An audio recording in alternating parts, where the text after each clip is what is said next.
Hi, I'm Justin Batts. In my own schooling, I did have a subject where I struggled in greatly, and that was Spanish, specifically when I first came back to college. As a history major, I had to have to take 4 semesters of Spanish, and that was rough for me, mainly because I've always been an out of the book learner.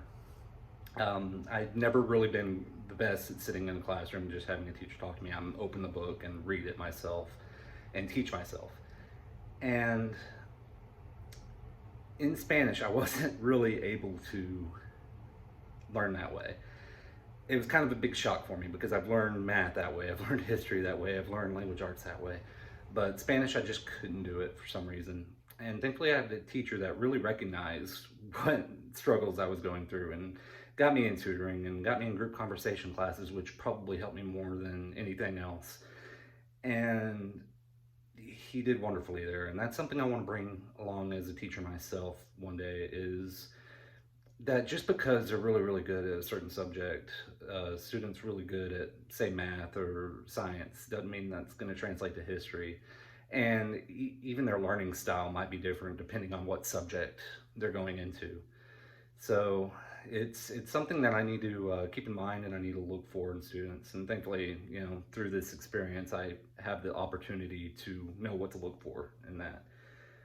A teacher that impacted my education negatively and positively was, I'll just call him Mr. Z. He was my AP Physics teacher in my senior year of high school.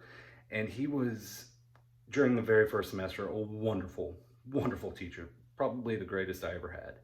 He had a way of teaching without you knowing you were learning anything, but you were, if that makes any sense whatsoever. We built trebuchets in his class, we built boats. It was, he lit his desk on fire one time, but at the end of the day, it was always transitioning into a big physics lesson, and we were learning a lot through his class. But his second semester, he slacked off a lot. It was more out of the book. When we did actually learn anything, most of the time it was watch this movie, and it was, and the movies would never have anything to do with physics at all, and it was really terrible. Come to find out, he was retiring that year, and unfortunately, he just wasn't bringing it for the students anymore. And that does translate well to whenever I teach. I need to keep the students. The students are the most important thing. That's the entire reason I'm there. That's the entire reason I have a job there, is to teach the students. And if I can't do that, like if I cannot come up to any particular point of that job, then there's almost no point of it. So it's one of those things I just need to keep in mind, especially whenever I do get to that age eventually and I'm ready to retire, that the students do still come first, not me. Strengths I possess and weaknesses I possess. Both are actually centered around patience. I am infinitely patient whenever it comes to stuff I can control. When I'm teaching people at work, for instance, I've been a trainer for 6 years at work. I have infinite patience when dealing with just about anybody. I've dealt with people who don't understand English, and I have to teach completely hands-on how to operate machinery. I've dealt with people who just can't grasp certain things, and I've had to, attack that in different methods. And I'm extremely patient when it comes to that. I've never snapped off or anything like that.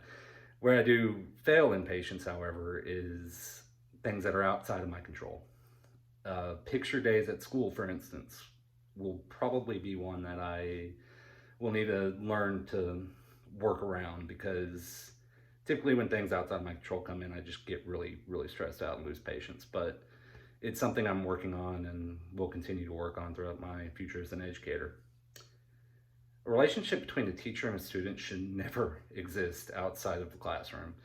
It is, including on social media, maybe even especially on social media. It leads to a lot of problems. Not only that, but it really breaks down the special professional relationship between a student and a teacher. And that's kind of a line that you just shouldn't blur or cross under any circumstances. Thank you.